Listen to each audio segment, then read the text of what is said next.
Hoje é a tal da super quarta, né? Tem juros aqui, tem juros nos Estados Unidos. Amanhã, quinta, tem juros na Europa. A Priscila Asbeck falou mais cedo disso aqui. Mas hoje, qual é a aposta? Reino Unido também amanhã. Onde? Reino Unido. Reino Unido também amanhã. Europa e Reino Unido. Sim. Bom, vamos lá. Hoje a aposta é assim, né? Temos o mesmo problema, como eu já disse aqui antes, temos o mesmo problema, o mesmo instrumento. Temos inflação alta e taxa de juros para lidar com ela. Financiamento imobiliário está sofrendo muito e tem tido redução. Aqui nos Estados Unidos, por exemplo, a queda do financiamento imobiliário é muito mais forte do que aqui no Brasil.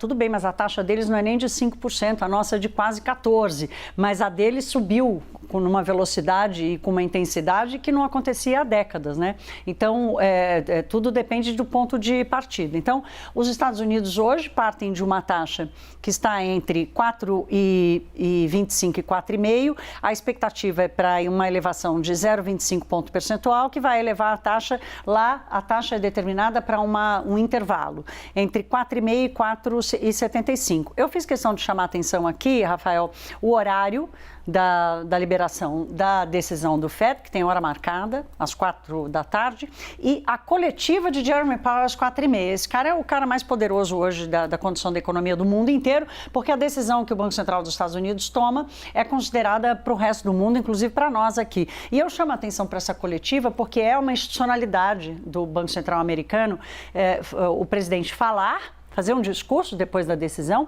e responder a perguntas dos jornalistas. E jornalistas do mundo inteiro participam dessa entrevista coletiva. Aqui no Brasil, há 20 anos, mais ou menos, um pouco mais antes do Banco Central adotar o comunicado como instrumento de comunicação, também tinha uma conversa com o presidente do Banco Central, mas ela foi deixada de lado. Agora então, é a ata, né?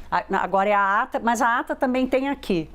Havia antes a conversa em seguida da decisão do Banco Central, né?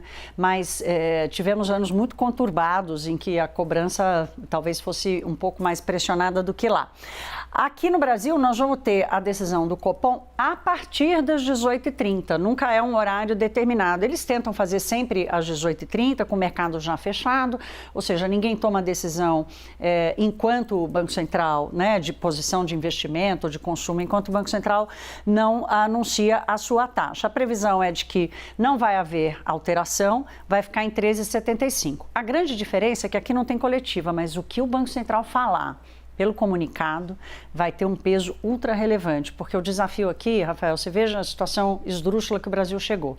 Você se lembra que até a aprovação da lei da independência do Banco Central, os governantes, de Fernando Henrique até Michel Temer, até Bolsonaro, diziam, olha, o Banco Central não tem independência, mas eu dou a independência ao Banco Central, né? Pois agora a gente tem a lei e o presidente questiona a independência do Banco Central, né? Então a gente vive dando 2 passos para frente, 1 para frente e 2 para trás. A comunicação do Banco Central vai ter que ser forte o suficiente para armar uma barricada institucional em torno dessa independência, que foi aprovada em lei, chancelada pelo Supremo Tribunal Federal, não é uma preferência de alguém, não é ideologia da direita ou da esquerda, é uma determinação chancelada pelo Supremo Tribunal Federal e pelo Congresso Nacional. Então, ele vai ter que criar uma ferramenta de comunicação que passe essa percepção de uma barricada institucional muito forte sobre o Banco Central, sem avançar na política, que não pode. O Banco Central não pode misturar discurso com política, porque essa é uma mistura que dá errado sempre.